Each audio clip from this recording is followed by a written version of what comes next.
Okay, Mazda Bt 50 with an alternator pulley fault.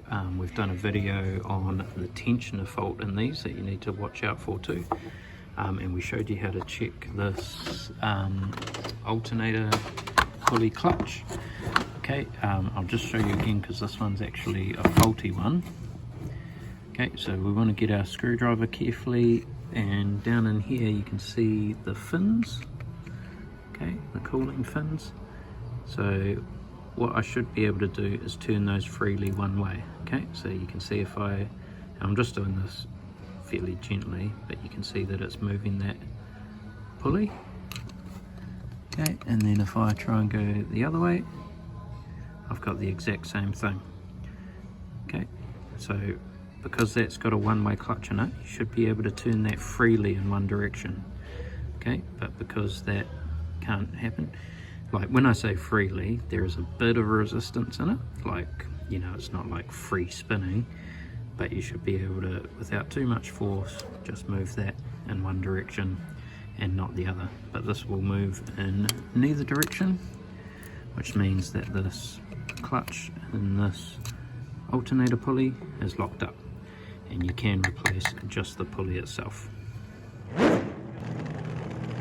And just another note, when this is running, I'll show you what it actually looks like. You'll see the tensioner actually jumping back and forward, and that's why we say to check the alternator pulley before you replace the tensioner.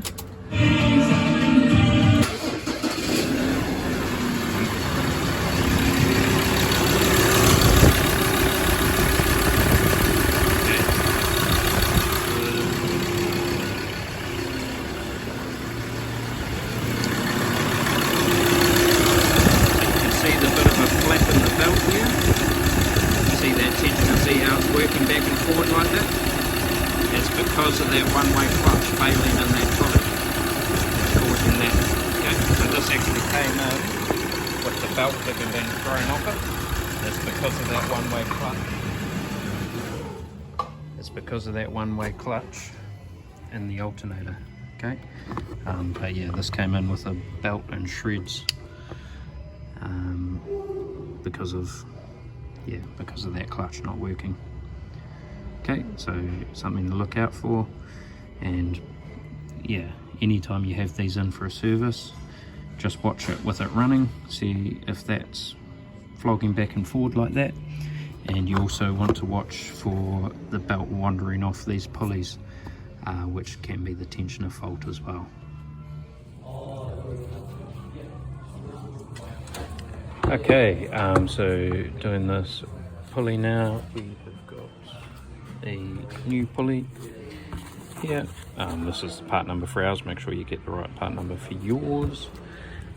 So we've just taken this air tube off. I'm just sitting it up there. Don't worry about undoing that hose, just undo the hose clamps at each end. Okay, and we just pull the drive belt off, so I've pinned the tensioner. Look at the tensioner. You get this 1/2 inch drive bit here, okay, and then you're going to turn it clockwise, and then you can pin through this hole, and that just makes it easier going back on, just gives you a better starting point. Before you take your belt off, make sure you've got your drive belt routing drawn. This is what it looks like. Okay, so I just draw a little picture like that for every drive belt I take off, so you know exactly the way it's routed when you go back on. Okay, now we're going to take on this pulley. So first thing we're going to do is we're going to flick this little plastic cap off here so we can see what sort of fitting we have in here. Okay, so we're going to flick that cap off.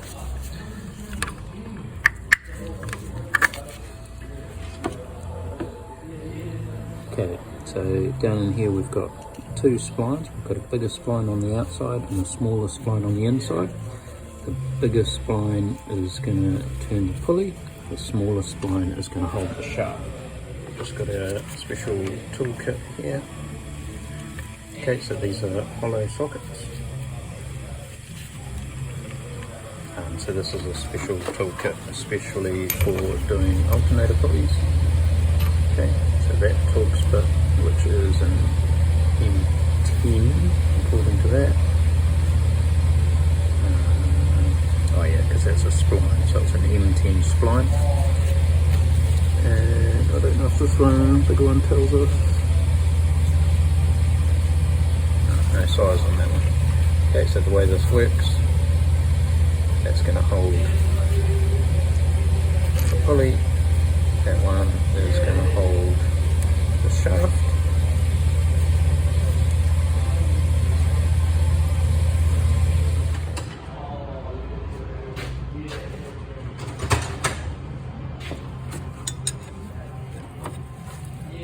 Okay, so we want to be turning this so that we are turning the pulley, which is this bigger one, anti-clockwise.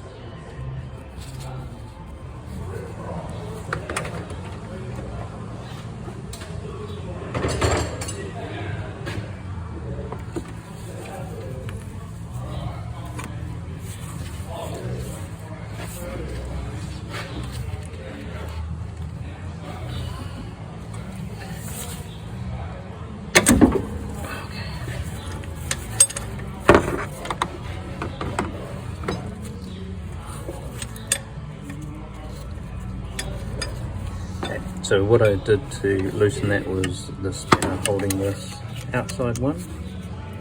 I actually just sat against the fan, and then I used my big breaker bar to turn this outer one clockwise.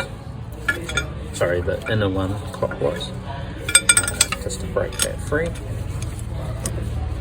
Okay, now that should be going that way.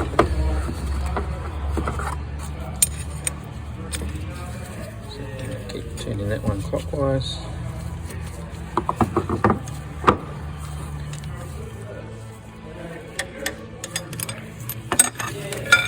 And then our pulley, once it's loose, we can just set something on the fan in there and just unscrew that pulley. Cool. So that is what that pulley looks like, and it's the clutch in here that is clapped out. So we've got a new one here. Just make sure that you put it on the right way with your spline on the outside.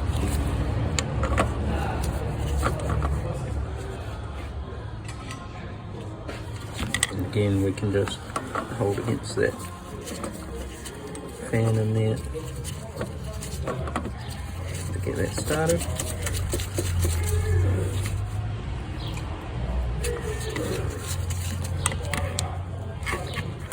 Okay, you don't want to put too much pressure on the fan in there obviously, because it'll just bend, but just enough to run it up.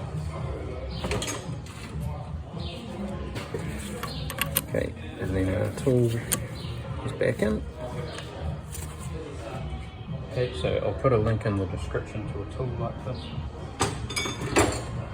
that you need for doing these pulleys.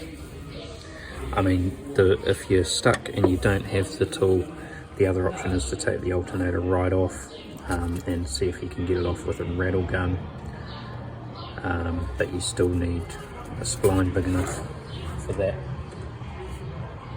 Bit hit and miss doing it that way, but if you're stuck, that's an option.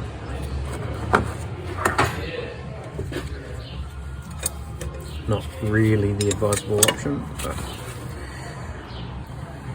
needs must, so to speak.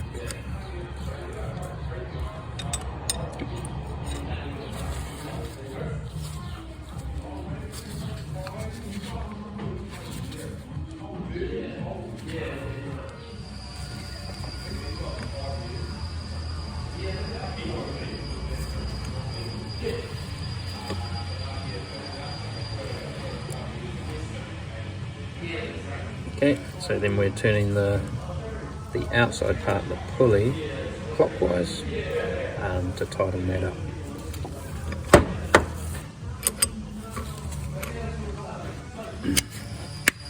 Plastic cap back on. Now we're ready to put our drive belt back on in this air tube, and we'll just show you what a new pulley looks like, how it acts. Okay, so if I set my screwdriver in here, I can't turn that pulley clockwise, and then if I come the other way, I can turn it anti-clockwise with that fan held. Okay, so that's what you're looking for when you're checking these pulleys. Locked one way and free the other way. And again, when I say free, not like full-on free spinning like something you could just spin it and it'll go. There is resistance there, but it doesn't take too much effort to turn it. Just, yeah, it's like 2 fingers, minimal effort. Okay, so now we'll chuck our drive belt back on. The easiest thing with your drive belt is to not take it off everything, just pull it off the tensioner down there and this pulley, and then you've just got to flick those back on, and then just make sure it's lined up on all the other pulleys before you start it up. So yeah, we'll get that on, get that air tube on, then we'll start it up. So just a note too, if you are pinning your tensioner, to take the pin back out, the easiest way is just to stick a magnet to it. Okay, and then you're going to use your bar, turn the tensioner slightly clockwise just to free it up. And then you can just use your magnet to drag that pin out. Okay. Sometimes you'll want to do that before you get the belt right on, just then you can turn it a little bit further, just to get a bit extra to get that belt on up here. Okay, like that, that's our belt back on. Okay, air tube back in, and we can fire her up. Just a note too, while we're here, this is the toolkit we've got. I'll find a similar one online on Amazon or something and chuck a link in the description for you. But there's a good range there of different tools for different alternators. Okay, so now with it running, you can see we don't have a flapping belt up here anymore, and you can see that tensioner is sitting steady now, not flopping around all over the place. Okay, so if you have a Mazda Bt 50 with a flapping drive belt, or a drive belt that's come off, you want to check that alternator pulley first. If it's not that, check out our other video that will be on the end screen for the tensioner and how to replace that. Okay, I hope that has helped you out today. Don't forget to click the like button and also click the subscribe while you're there. We've got a bunch of diagnostic solutions and tips and tricks for professional mechanics like ourselves, and also for the serious DIYers at home. So click that subscribe and the bell so you get notified, and we will see you in the next video.